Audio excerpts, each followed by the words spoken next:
Estamos viendo este mes. ¿Qué estamos viendo este mes?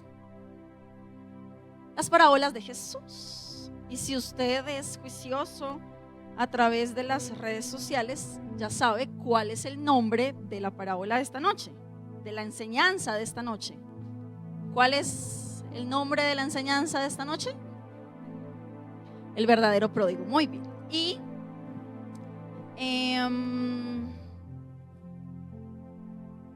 antes de comenzar con la enseñanza, quiero que vayamos a las escrituras y leamos la palabra todos juntos. Acompáñeme por favor a Lucas 15, versículo 11.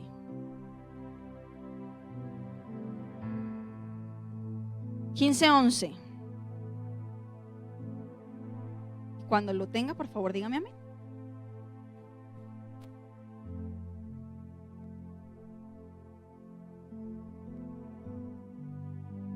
¿Todos conmigo?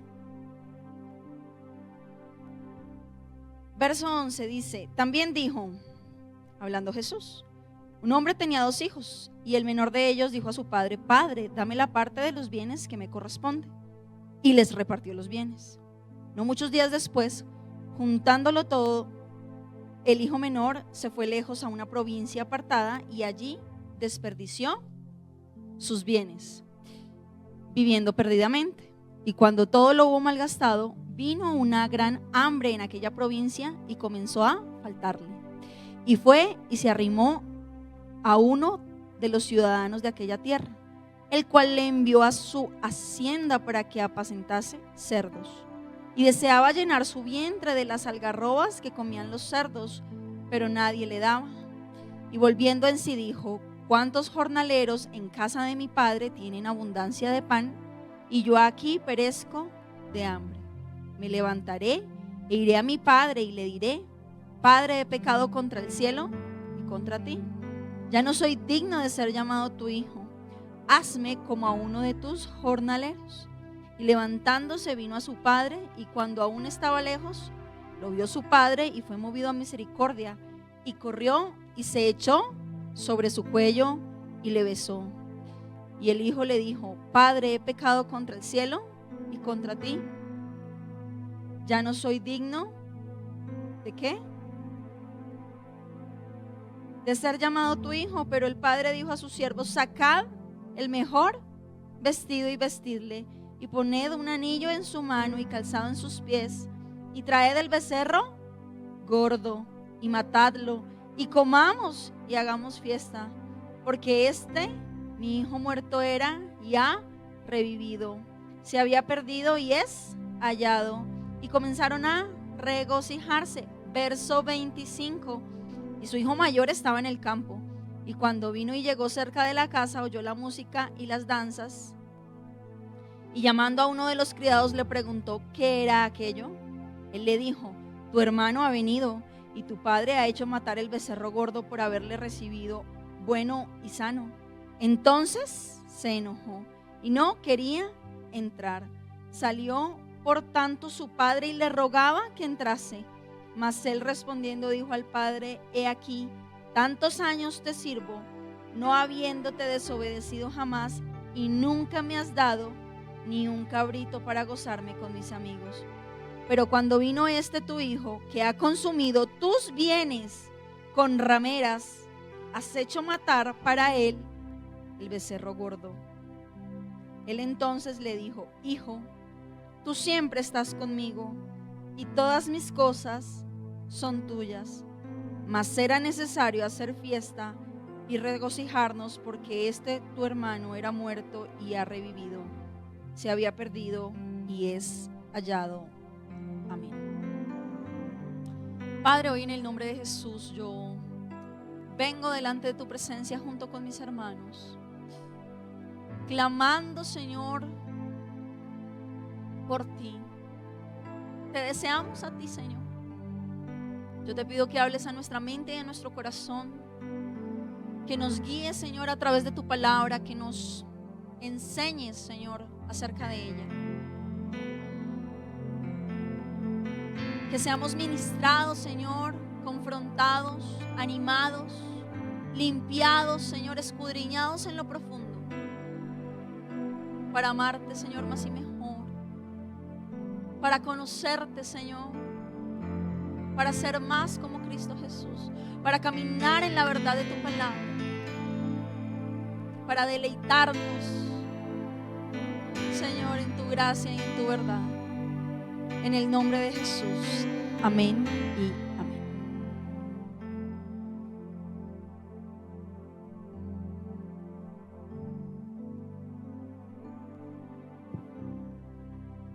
Amén. Quiero comenzar diciendo que la enseñanza de esta noche no es mía. La enseñanza de esta noche es el resumen de un libro que aparece en pantallas en este momento, tanto en las pantallas de aquí de la iglesia como en las pantallas de la transmisión. El libro se llama El Dios Pródigo, del pastor Timothy Keller, que ya está en la presencia del Señor. Si usted quiere conseguir el libro, leérselo, yo se lo recomiendo de todo corazón. Yo me leí este libro en el año 2023, o sea, hace casi 2 años, hace como año y medio más o menos. Y quiero decirle que fue de gran bendición para mi vida. Y ahora en este tiempo en el que el tema de las parábolas se ha traído a la congregación, quise poder hablar del libro. Quisimos el año pasado hacer un taller acerca de este libro, queríamos leerlo en comunidad, queríamos leerlo con la congregación, pero por cuestiones del tiempo, del cronograma, no fue posible. Este año volvimos y quisimos intentarlo y no fue posible. Pero el Señor tiene un tiempo para todo. Y este es el momento. Así que todo lo que usted va a escuchar en esta enseñanza de esta noche no es mío, es del pastor Timothy Keller. Y habiendo hecho esta claridad, entremos en materia. Amén. Lo primero que vamos a aprender esta noche es acerca del diccionario. Vamos a ir al diccionario. En el diccionario, según la RAE, la Real Academia Española, nuestro idioma español, pródigo significa una persona que despilfarra y consume sus bienes en gastos inútiles y sin medida. Eso es la definición de pródigo. Pero tiene otra definición. Produce algo en gran medida. Es muy generoso o dadivoso.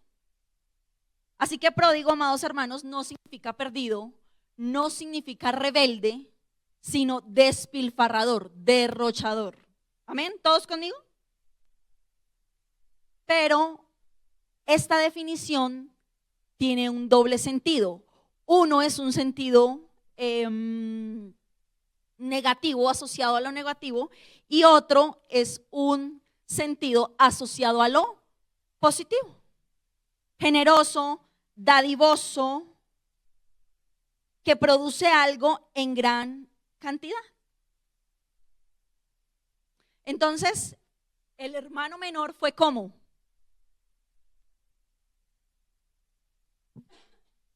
¿Cómo estamos? Estamos con el diccionario. El hijo menor fue ¿cómo? Despilfarrador, ¿cierto? Derrochador, ¿cierto? Pero esta palabra tiene otro sentido y otro significado que ¿cuál dijimos que era? Dadivoso, ¿qué otro dijimos? Generoso, que produce algo en gran cantidad. Abundante, generoso. Así que quiero ir al punto, al centro de la enseñanza desde este preciso momento. El verdadero pródigo en esta historia no es el hijo menor. El verdadero pródigo en esta historia es el padre. El padre. ¿Por qué? Porque el padre derrocha gracia. El padre produce perdón y amor inmerecido sin medida. Amén. Y esa es la clave que el pastor Tim Keller nos enseña en el libro Dios Pródigo. Hoy vamos a ver 3 verdades, como decía hace un momento, basadas en el libro. El libro tiene 7 capítulos que yo intenté resumir en estas 3 verdades. Y son las que aparecen en pantalla. Primera verdad es el diagnóstico del corazón humano, cómo nos perdemos. La segunda verdad es el verdadero pródigo y el verdadero hermano mayor. La tercera verdad es la vida nueva de la gracia, la fiesta del Padre y la esperanza eterna. Amén. Primer verdad o primer punto, el diagnóstico del corazón humano. ¿Cómo nos perdemos? Entonces, la parábola comienza siendo enseñada o siendo explicada o hablando de la historia del hijo. No ponga palabras en la Biblia que no están en la Biblia. Del hijo menor. Muy bien, del hijo menor. Y el hijo menor exige su herencia y le dice al papá: dame lo que me pertenece. ¿Qué pasaría si eso se hiciera hoy? ¿Cuántos padres, vamos a decir, pasados los 50 años hay aquí? Levanten la mano, por favor. Pasados los 50, hay varios. Pasados los 60, todavía no pasan por allá los 60. Bueno, vamos a dejarlo entonces en 50. ¿Qué pasaría si su hijo le dice o su hija le dice hoy: dame lo que me corresponde? ¿Quién me dice? Lo que siente en este momento cuando, ¿qué se le ocurre? ¿Qué siente? Mamá, ¿qué siente? Si uno de sus hijos le dijera hoy: deme lo que me corresponde.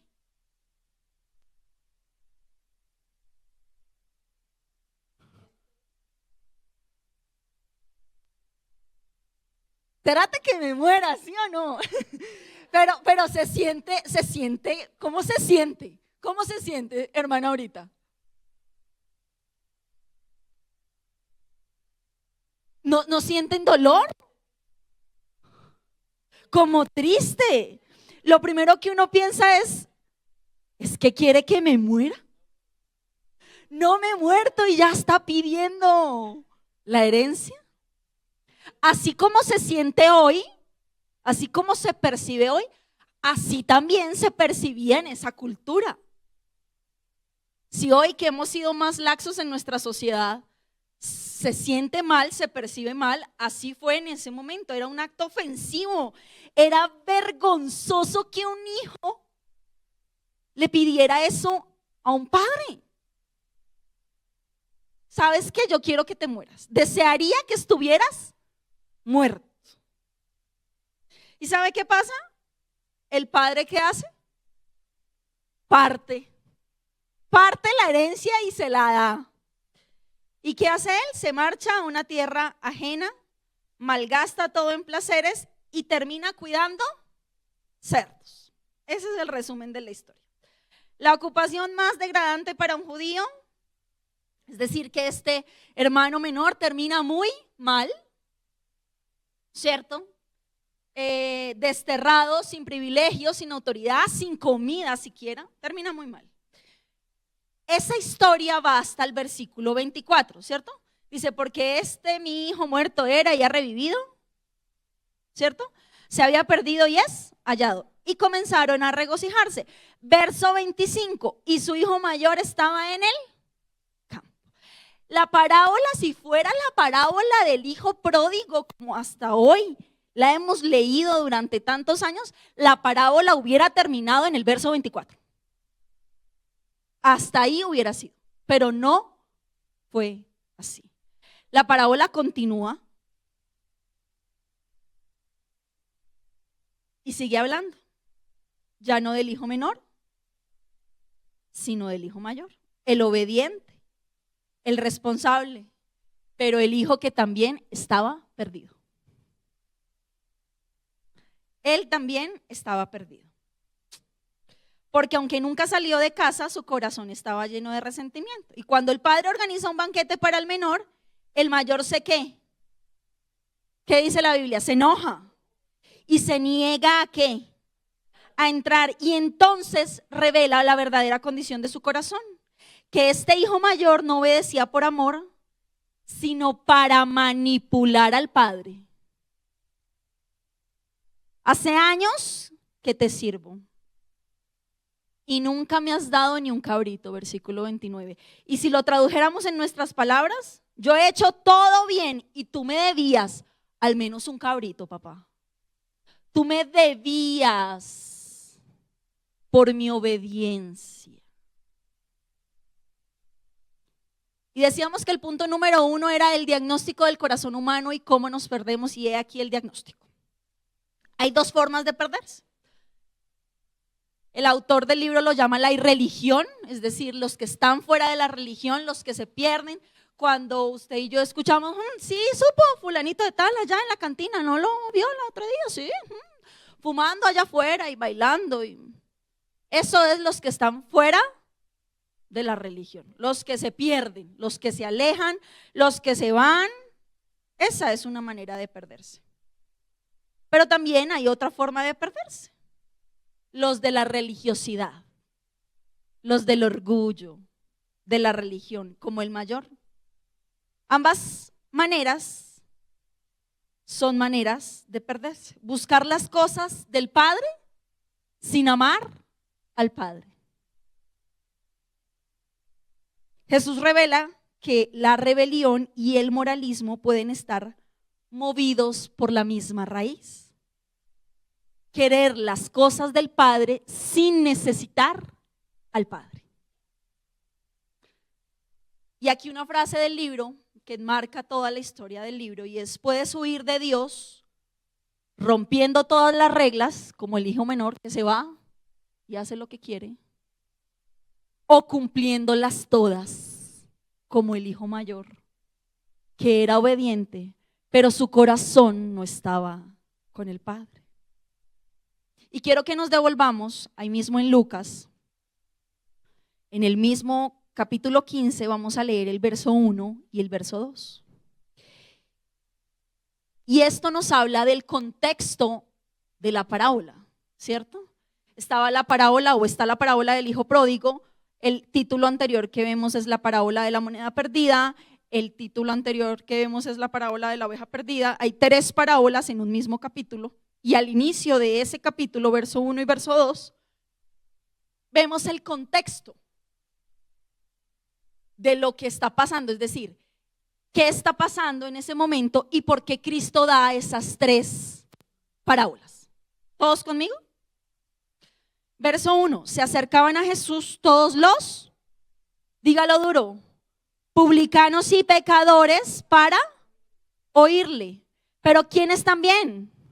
Y los fariseos y los escribas murmuraban diciendo: este a los pecadores recibe y con ellos come.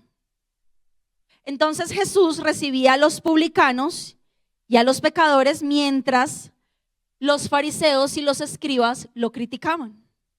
Y en medio de esa situación, recibiendo a pecadores y siendo criticado por fariseos y escribas, es que Jesús entrega la parábola del hijo pródigo, ¿verdad? Entonces, si él hubiera querido solamente hablarlo o hablarles a los pecadores y publicanos, seguramente él se hubiera quedado hasta el verso 24. Pero a él no solamente lo estaban escuchando los pecadores y los publicanos, sino que también lo estaban escuchando los fariseos y los escribas. Entonces, he aquí el quid del asunto. Él habla a los pecadores, a los que se van y pecan de manera deliberada, hasta el verso 24. Pero también habla a los fariseos y a los escribas, que son los que están dentro de la iglesia, que son los que se creen que son muy santos y muy buenos, porque esos son el hermano mayor. Pecadores atraídos por él y fariseos escandalizados por la misericordia que les mostraba. ¿Cómo nos vemos a nosotros mismos? ¿Somos el hijo menor? El que va y hace lo que quiere,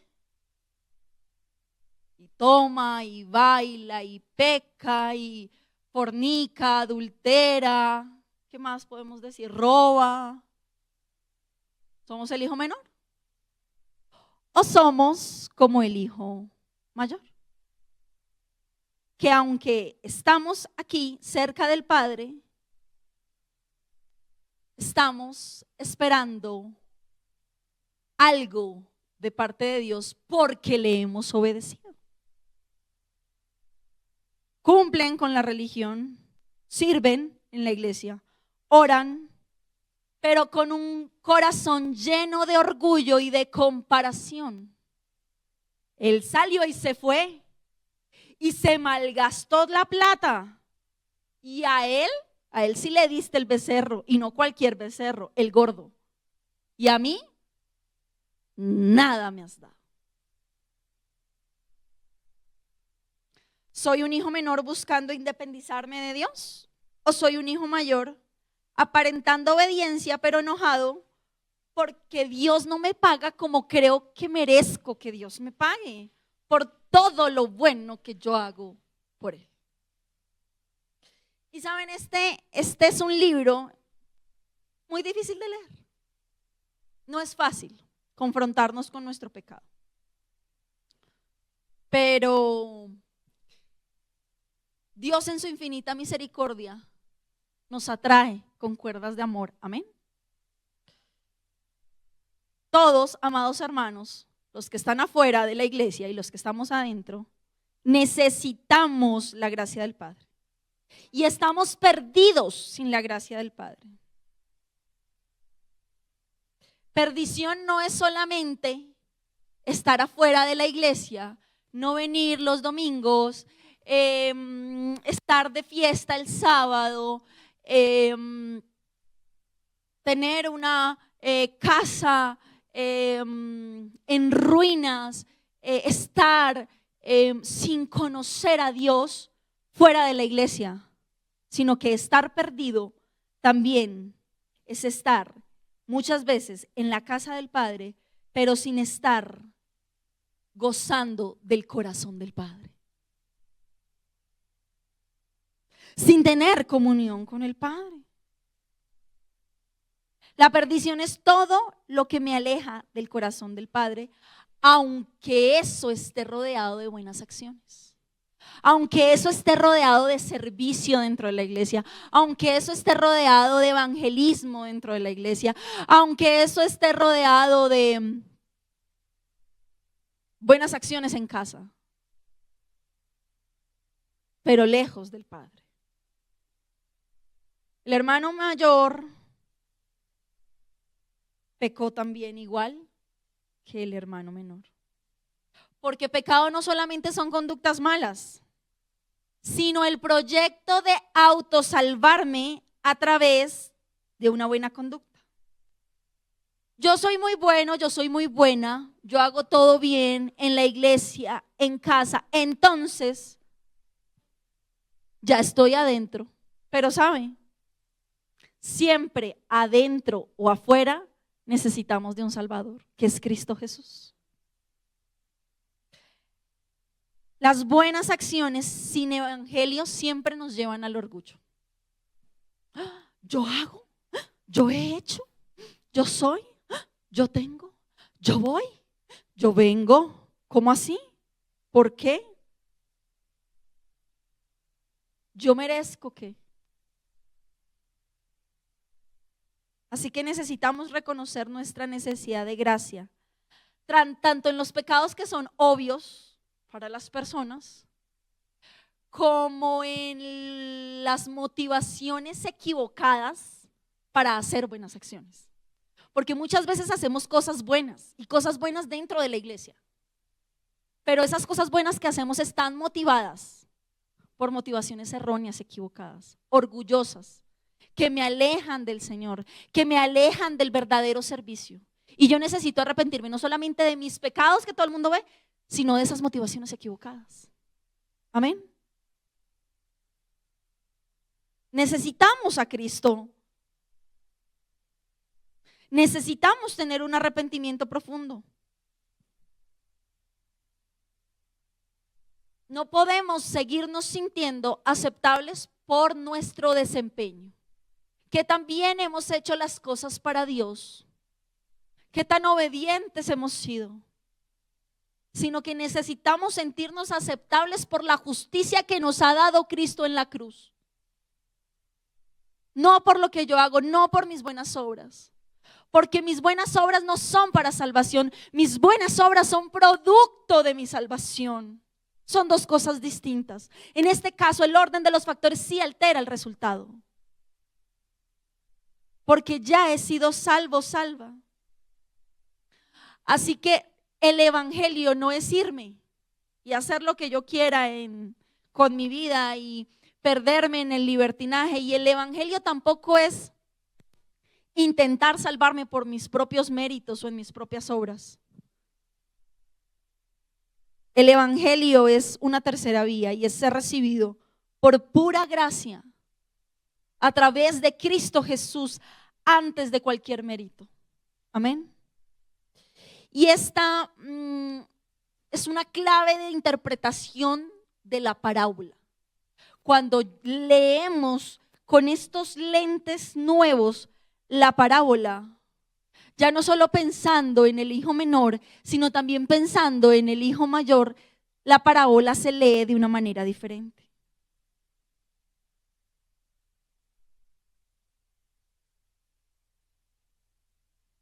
El religioso nunca se ve necesitado porque cree hacer todo bien, porque cree hacer todo de manera aceptable. El irreligioso, como lo llama el libro, cree que solamente comportarse mejor va a estar bien. Y si no, ve al hijo menor: ay, yo la embarré, yo me fui, pero tengo un plan. Yo voy a volver. Yo no pretendo volver como hijo, porque sí, la verdad es que yo la embarré y la embarré feo. Entonces el plan es que yo voy a volver. ¿Cómo? Como jornalero. Y yo voy a hacer lo que hacen los jornaleros y a mí me van a dar mi comida y todo va a estar bien. Ese es mi nuevo plan. No necesito nada más sino mi plan. Es un buen plan. Y muchos tienen afuera un buen plan. Pero no se trata de nuestro plan. Se trata de su plan. Su plan es mayor, su plan es perfecto. Su salvación es perfecta. Mi plan es desechable y es aborrecible. Así que necesitamos es ajustarnos a su plan, a su salvación. Estar perdido no es solo estar lejos físicamente.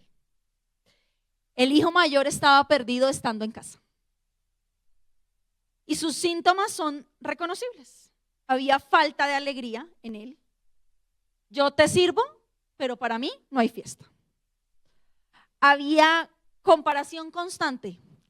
Ese hijo tuyo, le dice, es duro con los frágiles.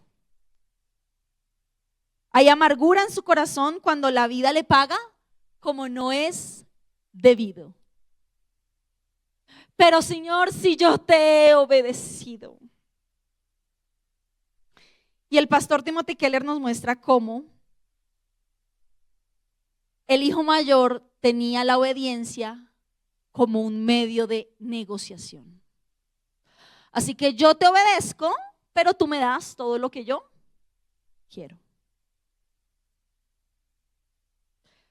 Cumplía para controlar los resultados.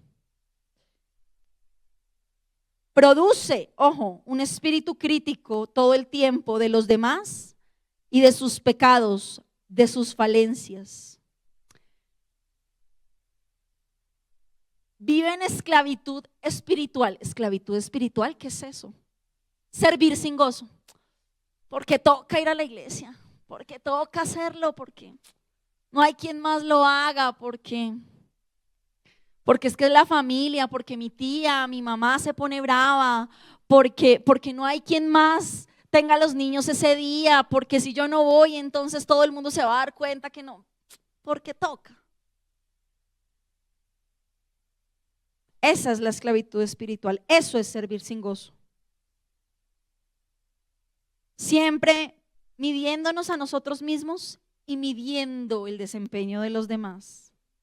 Y no descansando en la obra de Cristo, en lo que Él ha hecho, que es perfecto. La palabra dice, consumado es. Y esta explicación importa, amados hermanos, porque esto explica por qué hay una crisis de fe en aquellos que creen que hicieron todo bien. Porque cuando todo no sale bien, cuando el sufrimiento golpea la puerta, concluyen, es que Dios no cumple. Yo me porté bien, yo hice todo bien, yo dejé el trago, yo dejé la rumba, yo dejé las mujeres, yo dejé de estar haciendo las cosas que no debía hacer, me metí a la iglesia, empecé a servir, pero Dios no me cumplió. Dios no me dio lo que yo quería, Dios no me dio lo que yo estaba esperando. Dios no me cumplió. Así que, en resumen de este primer punto, podemos estar perdidos fuera de casa, pero también podemos estar perdidos estando en casa. Punto número 2, el verdadero pródigo y el verdadero hermano mayor. El punto clímax de la parábola es el actuar del padre. Entonces, el padre, ¿qué hace? Cuando el hijo menor regresa con un plan, voy a ser un jornalero, ¿qué hace el padre? El padre corre y lo recibe. Entonces, ojo con esto. Papá, mamá, deme. O sea, trasládelo a la vida personal. Aquí hay muchos padres por encima de los 50. Papá, mamá, deme lo que me corresponde. Yo quisiera más bien como que usted estuviera muerto, muerta, pero como usted no se ha muerto, deme lo que es mío. Aunque usted lo ha trabajado, es mío. Usted se lo da, ese hijo, esa hija va, se lo gasta, no en mucho tiempo, no en muchos años, sino en poquito tiempo. Lo que usted trabajó con esfuerzo, con el sudor de su frente, él o ella va y lo gasta, lo despilfarra, lo malgasta y vuelve. Y usted sale corriendo a abrazarlo, a abrazarla y a darle un beso. ¿Es así? No, esa es la verdad. No. No podríamos, dice aquí la pastora, no codifico. Y digo yo, alguien con 2 dedos de frente no hace una cosa de esas. No sale con el palo de la escoba y le da juguete, sí o sí. ¿Qué tal? Dicen por allá, ¿qué tal uno celebrar una cosa de esas? No podríamos hacerlo, pero mire lo que pasa. Tan escandaloso como fue que el hijo le dijera, dame la parte que me corresponde en vida, tan escandaloso era que el papá saliera corriendo a recibirlo.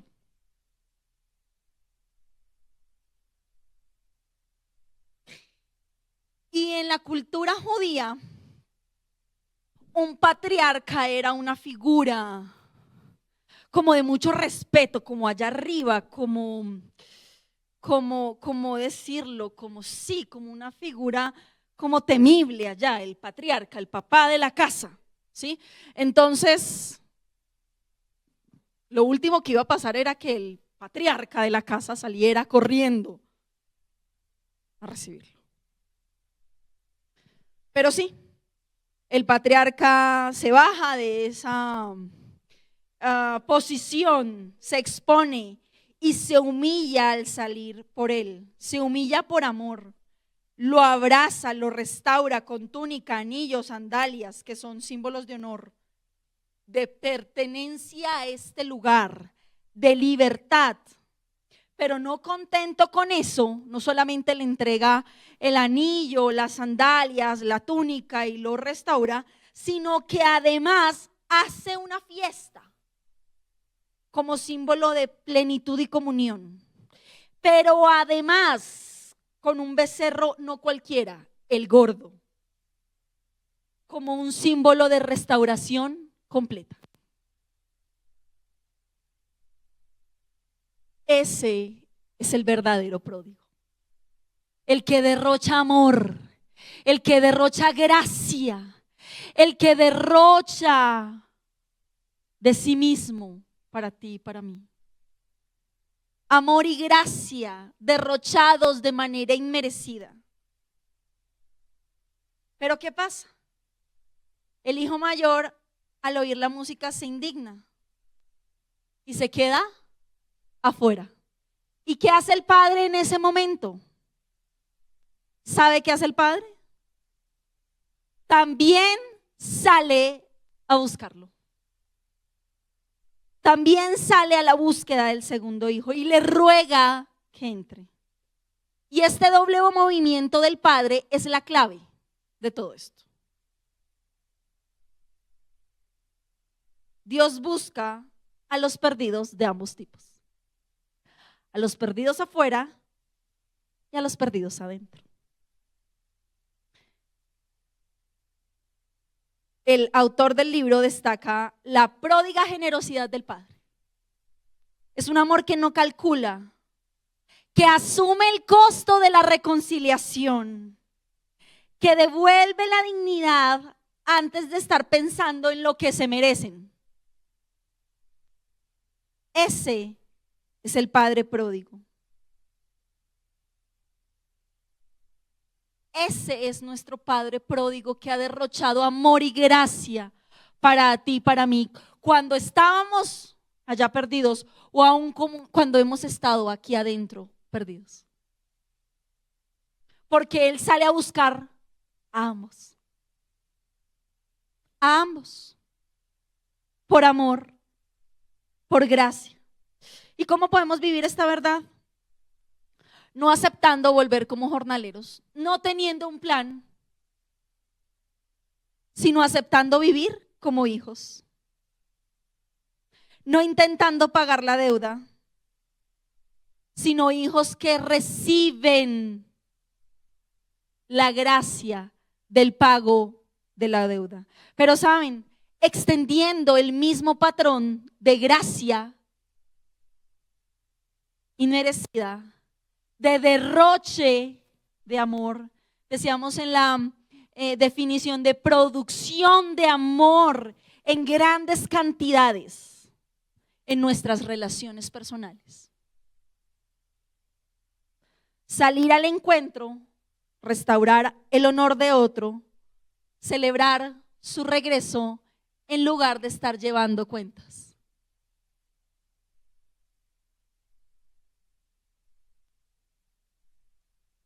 Así que el verdadero pródigo es el padre que derrocha amor. Pero aquí en el punto 2 decimos el verdadero hermano mayor.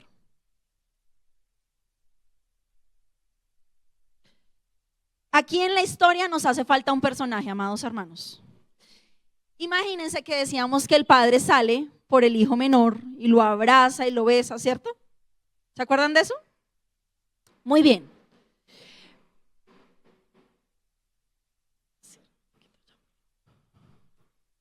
Gracias. Pero esa no era la labor del padre.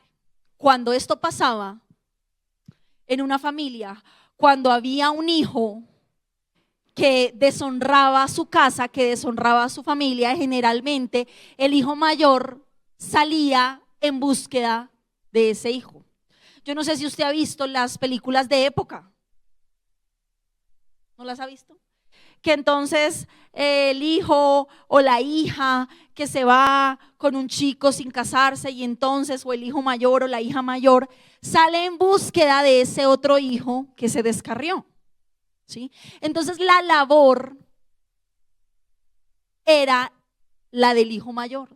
Salir y buscar al hijo menor era la labor del hijo mayor.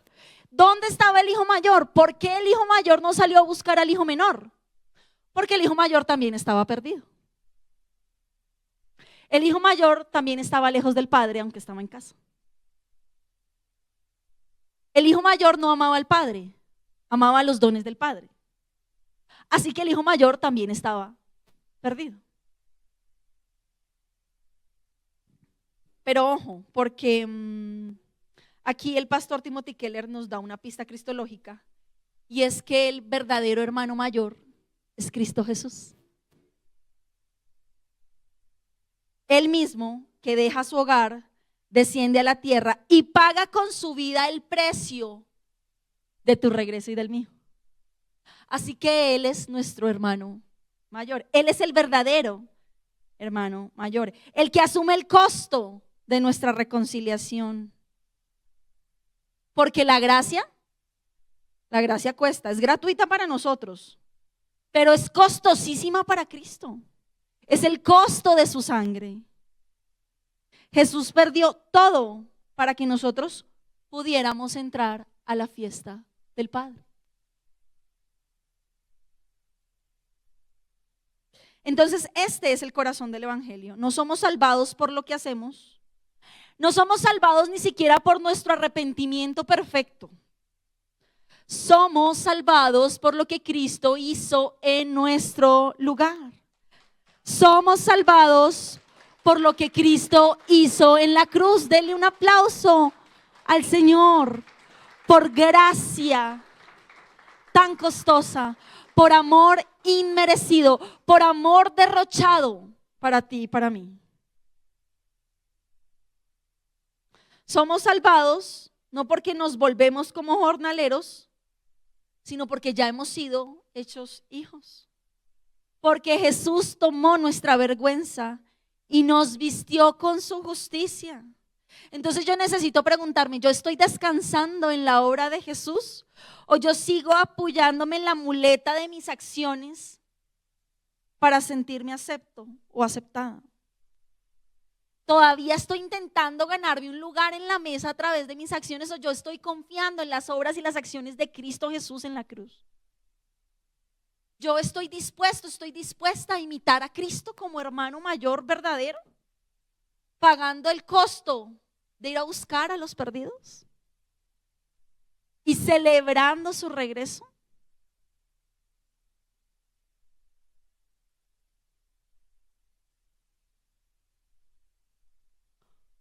Necesitamos imitar a Cristo Jesús como hermano mayor. Tercer y último punto. La vida nueva de la gracia, la fiesta del Padre y la esperanza eterna. La parábola culmina ¿con qué? Con una fiesta, ¿cierto? El becerro gordo se sacrifica, y música y danza, alegría, el algarabío se escuchaba hasta afuera, que lo escuchó el hermano mayor. Había banquete, había comida que simboliza la plenitud del reino,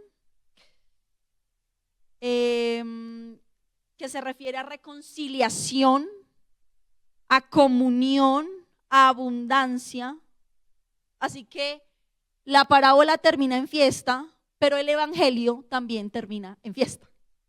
Amén. Y este banquete, amados hermanos, no es solo futuro, un día cuando estemos allá con el Padre y vamos a tener un banquete en el que todos vamos a poder entrar, sino que ese banquete empieza aquí y ahora, en la comunidad en la que el Señor me plantó. Así que usted va a decir conmigo: hay banquete en Centro de Oración. Porque tú y yo como comunidad cristiana necesitamos vivir la gracia, dar gracia, recibir gracia. Y damos y recibimos gracia cuando nos reunimos, cuando compartimos la cena del Señor, Cuando extendemos hospitalidad y abrimos las puertas de nuestra casa, abrimos los brazos, abrimos los oídos aquí en la salida cuando alguien necesita ser escuchado. Extendemos gracia. Cuando nos reconciliamos con el hermano o la hermana con la que hemos tenido una diferencia, extendemos gracia. Ese es el anticipo del banquete de la eternidad. Pero dése cuenta, volvamos a los últimos versos de la parábola. Versículo 32. El papá y el hijo están hablando, ¿verdad? Mas era necesario hacer fiesta y regocijarnos, porque tu hermano era muerto y ha revivido, se había perdido y es hallado. Y entonces padre e hijo entraron a la fiesta. ¿Sí dice eso? No dice eso, ¿verdad?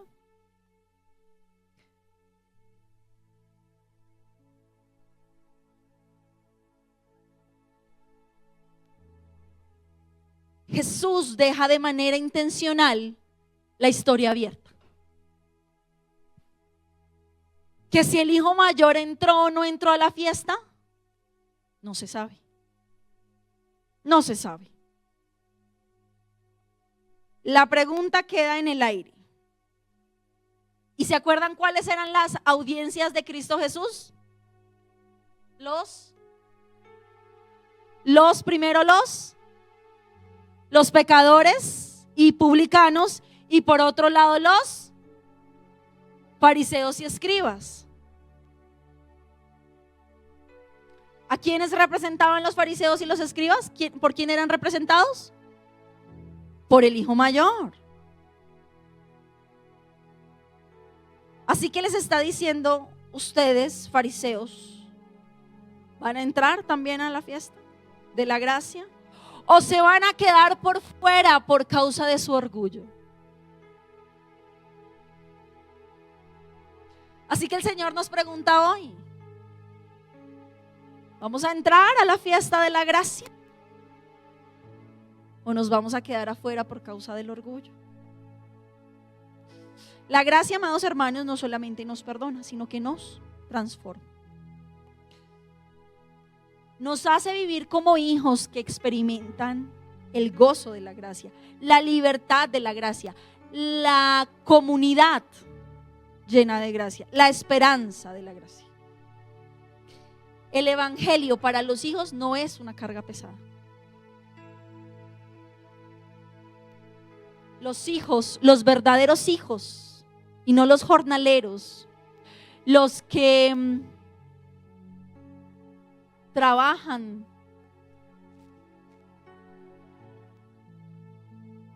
como esclavos, sino los que son verdaderos hijos,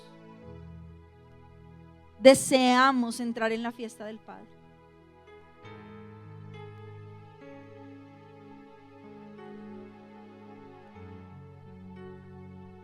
Estamos recibiendo la gracia de Cristo Jesús. Mi vida cristiana refleja el gozo de la gracia, que recibe gracia de Cristo y que extiende gracia. ¿O me he quedado en los juicios y en los señalamientos a mis hermanos o a los de afuera? Porque yo sí he hecho, yo sí he obedecido y ellos no. Hay gozo en mi corazón porque he sido acepto por el Padre a través de Cristo y no por mis buenas obras. O por el contrario, hay comparación, hay carga y hay tristeza. Estoy viviendo en esta comunidad centro de oración como un anticipo de la fiesta eterna, compartiendo gracia, perdón, alegría, comunión. Esa decisión, amados hermanos, está delante de cada uno de nosotros. Es la decisión que debía tomar el hermano mayor. Es la decisión que debían tomar los escribas y fariseos. Así opera la gracia. No solo nos informa, sino que nos transforma. nos deja sin armas, porque el amor que se nos ha sido dado es inmesurable, incomprensible, es ilógico.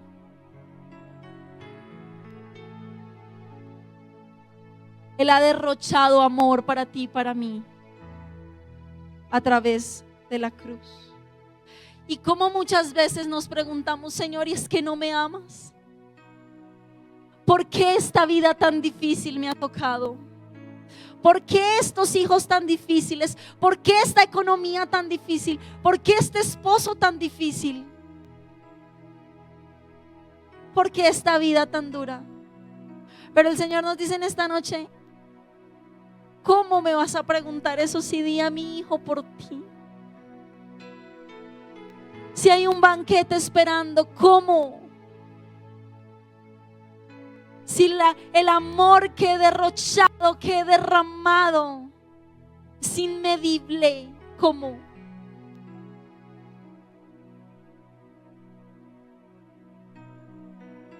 Él es el verdadero pródigo.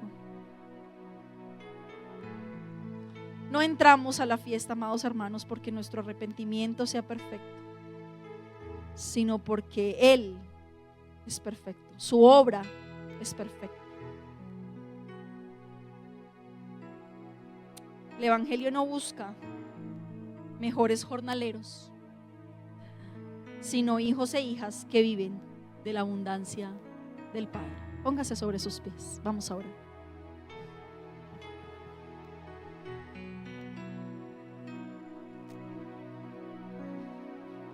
Las buenas nuevas de Cristo Jesús, la gracia derrochada no es religión, amén. Es intimidad, intimidad, es cercanía, es presencia. No es solo estar en la casa del Padre, sino habitar en el corazón del Padre.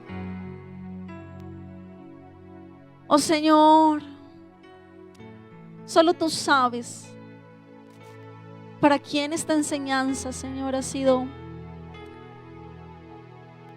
como saeta al corazón. Señor, no es fácil. No es fácil, Señor, percibirnos a nosotros mismos como el hijo menor. Pero tampoco, Señor, es fácil percibirnos a nosotros mismos como el hijo mayor. Hoy clamamos en el nombre de Jesús para poder arrepentirnos, Señor, en tu presencia, confesar nuestro pecado y apartarnos. Vernos a nosotros mismos no como jornaleros, sino como hijos, aceptos de tu gracia, desechando, Señor, el orgullo, la autosuficiencia, el paso del peaje por nuestras obras, Señor.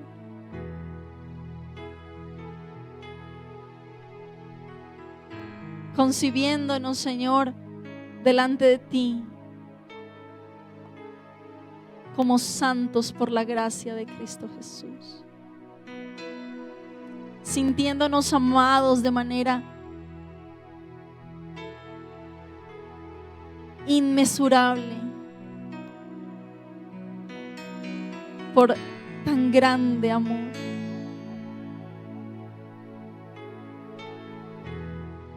Tú has derramado amor para tus hijos de una manera incomprensible.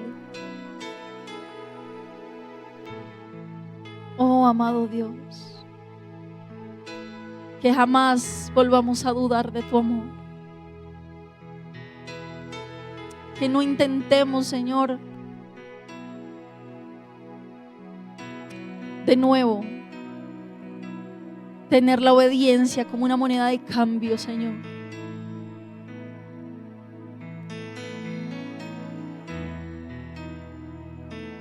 Sino que por el contrario, nuestro corazón habite de manera tan placentera, Señor, en ti.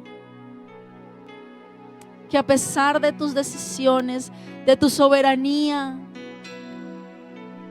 de lo que permites en nuestra vida y a nuestro alrededor, Señor, podamos decirte a ti, sí, Señor, como tú quieras, Señor. Que podamos gozarnos con el regreso de ese hermano, de esa hermana. Que podamos gozarnos, Señor, con lo que les das. Que abandonemos toda comparación. Que dejemos de vivir en esclavitud espiritual para vivir en la libertad de ser hijos tuyos. Completos, plenos, agradecidos, amantes de ti, deseosos de ti, porque somos, Señor, tus hijos, porque a ti te pertenecemos, porque no se trata de nosotros, se trata de ti, Señor. Que podamos, Señor, comprender en la medida humana tu gracia para vivir en gratitud día y noche, para que nuestras acciones rebosen, nuestras buenas acciones rebosen por gratitud, Señor.